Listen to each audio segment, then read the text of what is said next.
Hi, this is Basavaraj. ಇವತ್ತಿನ date ಬಂದುಬಿಟ್ಟು 13th August 2024. ಇವತ್ತು ಮಾರ್ಕೆಟ್ ಡೌನ್ ಟ್ರೆಂಡ್ನ ಫಾಲೋ ಮಾಡಿತು. ಸೊ ನಮ್ಮದು ಇವತ್ತು 2 ಸ್ಟಾಪ್ ಲಾಸ್ ಹಿಟ್ ಆಯಿತು. ಈ ಸ್ಟಾಪ್ ಲಾಸ್ ಹಿಟ್ ಯಾಕಾಯಿತು ಅಂದರೆ ನಮ್ಮ ಮಿಸ್ಟೇಕಿಂದ. ಫಸ್ಟು ನಾನು ಕಾಲ್ ತೊಗೊಂಡೆ, ಬಟ್ ಇಲ್ಲಿ ಒಂದು ಕ್ಲಿಯರಾಗಿ ಒಂದು ಸೆಲ್ಲರ್ ಝೋನ್ ಇತ್ತು, ನಾನು ಅದನ್ನು ಅಬ್ಸರ್ವ್ ಮಾಡಲಿಲ್ಲ. ಇಲ್ಲಿ ಒಂದು ಸ್ಟ್ರಾಂಗ್ ಗ್ರೀನ್ ಕ್ಯಾಂಡಲ್ ಆದ ತಕ್ಷಣ ನಾನೇನು ಅಂದ್ಕೊಂಡೆ, ನಿನ್ನೆ ಮಾರ್ಕೆಟ್ ಯಾವ ಥರ ಒಂದು ಇಲ್ಲಿ ಸಪೋರ್ಟ್ ಮಾಡಿತಲ್ಲ ಎಂಗಲ್ಫಿಂಗ್ಗೆ, ಸೊ ಇವತ್ತು ಸಹ ಮಾರ್ಕೆಟ್ ಇಲ್ಲಿ ಒಂದು ಸ್ಟ್ರಾಂಗ್ ಒಂದು ಸಪೋರ್ಟ್ನ ಕ್ರಿಯೇಟ್ ಮಾಡಿ ಮೇಲೆ ಹೋಗೋ ಚಾನ್ಸಸ್ ತುಂಬ ಇದೆ ಅಂತ ನಾನು ಅಂದ್ಕೊಂಡಿದ್ದೆ. ಅದಕ್ಕೆ ಈ ಒಂದು ಸ್ಟ್ರಾಂಗ್ ಗ್ರೀನ್ ಕ್ಯಾಂಡಲ್ ಆದ ತಕ್ಷಣ ನಾನು ಕಾಲ್ ಎಂಟ್ರಿ ಮಾಡಿದೆ. ಬಟ್ ಅದು ನೆಕ್ಸ್ಟ್ ಕ್ಯಾಂಡಲಲ್ಲೇ ಸ್ಟಾಪ್ ಲಾಸ್ ಹಿಟ್ ಆಯಿತು. ಅದರಲ್ಲಿ ನಾನು 510 ರೂಪೀಸ್ ಲಾಸ್ನ ಬುಕ್ ಮಾಡಿದೆ. ಆಮೇಲೆ ನೆಕ್ಸ್ಟು ನಮ್ಮದು ಡೌನ್ ಟ್ರೆಂಡ್ ಕನ್ಫರ್ಮ್ ಆದ ತಕ್ಷಣ ಲೋವರ್ ಲೋಸ್ನ ಮಾರ್ಕೆಟ್ ಕ್ರಿಯೇಟ್ ಮಾಡ್ದಾಯಿತು. ಸೊ ಅದು ಕನ್ಫರ್ಮ್ ಆದ ತಕ್ಷಣ ನಾನು ಇಲ್ಲಿ ಒಂದು ಎಂಟ್ರಿ ತೊಗೋತೀನಿ. ಸೊ ಈ ಎಂಟ್ರಿ ತೊಗೊಂಡ ತಕ್ಷಣ ಏನಾಗುತ್ತೆ, ಮಾರ್ಕೆಟ್ ಸೈಡ್ ವೇಸ್ ಹೋಗುತ್ತೆ. ಮಾರ್ಕೆಟ್ ಆ್ಯಕ್ಚುಲಿ ಸ್ಟಾಪ್ ಲಾಸ್ ಇಲ್ಲಿವರೆಗೂ ಇತ್ತು. ಸೈಡ್ ವೇಸ್ ಹೋದಾಗ ಏನಾಗುತ್ತೆ, ಆ್ಯಸ್ ಅ ಆಪ್ಷನ್ ಬಾಯರ್ ನಮ್ಮದು ಪ್ರೀಮಿಯಮ್ ಮೆಲ್ಟ್ ಆಗ್ತಾ ಇರುತ್ತೆ. ಸೊ ಅದು ಒಂದು ಅವನೇನು ಜಾಸ್ತಿ ಮೂವ್ ಆಗಲಿಲ್ಲ ಸೈಡ್ ವೇಸಲ್ಲಿ, ಅವ್ನು ಜಸ್ಟ್ ಒಂದು ಅಷ್ಟೇ 20-25 ಪಾಯಿಂಟ್ಸ್ ಮೂವ್ ಆಗಿದ್ದಾನೆ ಸ್ಟಾಪ್ ಲಾಸ್ ಕಡೆ.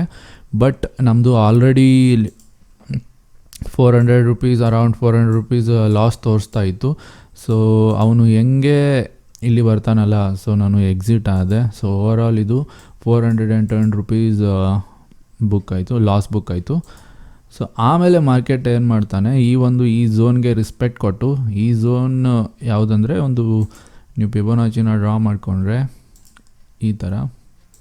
ಸೊ ಇಲ್ಲಿ ಒಂದು ನಿಮಗೆ 0.5 0.6 ಝೋನ್ ಸಿಗುತ್ತೆ. ಸೊ ಇಲ್ಲಿವರೆಗೂ ಅವನು ರಿಟ್ರೇಸ್ಮೆಂಟ್ ತೊಗೊಂಡು ಮಾರ್ಕೆಟ್ ಕೆಳಗಡೆ ಬಿದ್ದಿದ್ದಾನೆ. ಆಮೇಲೆ ಇಲ್ಲಿ ಒಂದು ಟ್ರೆಂಡ್ ಲೈನ್ ಕೂಡ ಫಾಲೋ ಆಗ್ತಾ ಇತ್ತು. ಸೊ ಇದನ್ನು multiple of the times taste ಆಗ್ತಾನೇ ಇತ್ತು. ಮತ್ತು ಸಡನ್ನಾಗಿ ಇಲ್ಲಿ ಡೈರೆಕ್ಟಾಗಿ ಅವನು ಒಂದು ಬ್ರೇಕೌಟ್ ಕೊಟ್ಬಿಟ್ಟ. ಸೊ ಇಲ್ಲಿ ಎಂಟ್ರಿ ಮಾಡೋದು ತುಂಬ ಕಷ್ಟ ಆಗುತ್ತೆ, ಬಿಕಾಸ್ ಒಂದು ಕ್ಯಾಂಡಲ್ ಕೆಳಗಡೆ ಕ್ಲೋಸ್ ಕೊಟ್ಟು ಅದರ ಲೋ ಬ್ರೇಕ್ ಮಾಡಿದಾಗ ಮಾರ್ಕೆಟ್ ಕೆಳಗಡೆ ಬರುತ್ತೆ ಅಂತ ಕನ್ಫರ್ಮ್ ಇರುತ್ತೆ. ಸೊ ಅಟ್ಲೀಸ್ಟ್ ನಮ್ಗೆ ಎಂಟ್ರಿ ಆಗೋಕ್ಕೆ ಟೈಮ್ ಆದರೂ ಕೊಟ್ಟರೆ ನಾವು ಎಂಟ್ರಿ ಆಗ್ಬೋದಲ್ಲ. ಸಡನ್ನಾಗಿ ಈ ಥರ ಮೂಮೆಂಟ್ ಕೊಟ್ಟರೆ ಹೆಂಗೆ ಎಂಟ್ರಿ ಆಗೋದಂತ ಹೇಳಿ ನೀವೇ. ಸೊ ಆಮೇಲೆ ಒಂದು ಇಲ್ಲಿ ಪುಲ್ ಬ್ಯಾಕ್ ತೊಗೊಂಡು ಮತ್ತೆ ಖತರ್ನಾಗಾಗಿ ಬಿದ್ದ. ಖತರ್ನಾಕ್ ಅಂದರೆ ನಿನ್ನೆ ಹೆಂಗೆ ಮೇಲೆ ಹೋಗಿದ್ನಲ್ಲ ಹಂಗೇ ಇವತ್ತು ಇಲ್ಲಿ ಕೆಳಗಡೆ ಬಂದ. ಬಿಕಾಸ್ ಇಲ್ಲಿ ಒಂದು ಫೇರ್ ವ್ಯಾಲ್ಯೂ ಗ್ಯಾಪ್ ಇದೆ. ಅಂದರೆ ಫೇರ್ ವ್ಯಾಲ್ಯೂ ಗ್ಯಾಪ್ ಅಂದರೆ ಇಲ್ಲಿ ಒಂದು ಇಂಬ್ಯಾಲೆನ್ಸ್ ಇದೆ. ಇಂಬ್ಯಾಲೆನ್ಸ್ ಅಂದರೆ ಇಲ್ಲಿ ಆರ್ಡರ್ಸ್ ಪೆಂಡಿಂಗ್ ಇರ್ತವೆ. ಸೊ ಆರ್ಡರ್ಸ್ನ ಇವತ್ತು ಫಿಲ್ ಮಾಡಿಕೊಂಡ. ಐ ಥಿಂಕ್ ಇಲ್ಲಿ ಒಂದು ಸ್ಟ್ರಾಂಗ್ ನಮ್ಮದು ಸಪೋರ್ಟ್ ಇದೆ. ಬಿಕಾಸ್ ನಿನ್ನೆ ಮಾರ್ಕೆಟ್ ಓಪನ್ ಆದ ತಕ್ಷಣ ಒಂದು ಸೆಲ್ಲಿಂಗ್ ಪ್ರೆಷರ್ ನಮಗೆ ನೋಡೋಕ್ಕೆ ಸಿಕ್ತು.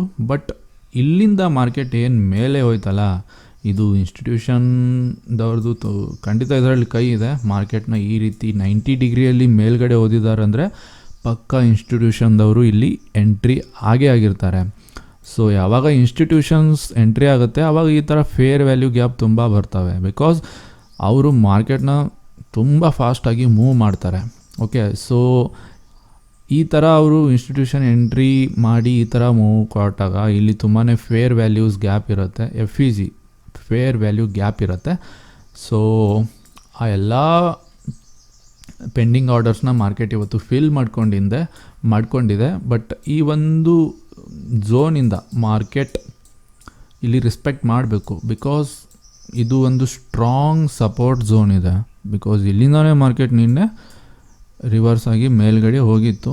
ಸೊ ಇವತ್ತು ನೋಡಬೇಕು, ಈ ಒಂದು ಸಪೋರ್ಟ್ ಬ್ರೇಕ್ ಆದರೆ ಹಿಂಡನ್ಬರ್ಗ್ ಅವ್ರು ಏನು ಮೊನ್ನೆ ಟ್ವೀಟ್ ಮಾಡಿದ್ರಲ್ಲ, ಇಲ್ಲಿಂದ ಅವ್ರ ಮಾರ್ಕೆಟ್ ಕೆಡಿದ್ರೆ ಅವರೇ ವಿನ್ ಆದಂಗೆ ಆಗುತ್ತೆ. ಬಿಕಾಸ್ ನಿನ್ನೆ ಏನೋ ನಮ್ಮ ಇಂಡಿಯನ್ ಮಾರ್ಕೆಟ್ದವರು ಕೆಳಗಡೆ ಬೀಳಕ್ಕೆ ಬಿಡಲಿಲ್ಲ, ಮಾರ್ಕೆಟ್ನ ಮೇಲ್ಗಡೆ ಹೋದರು.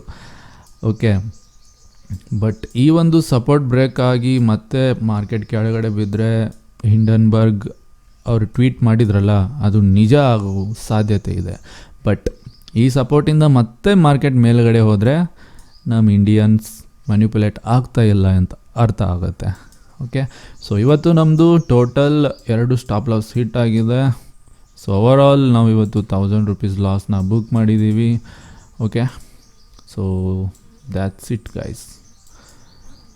Have a good day.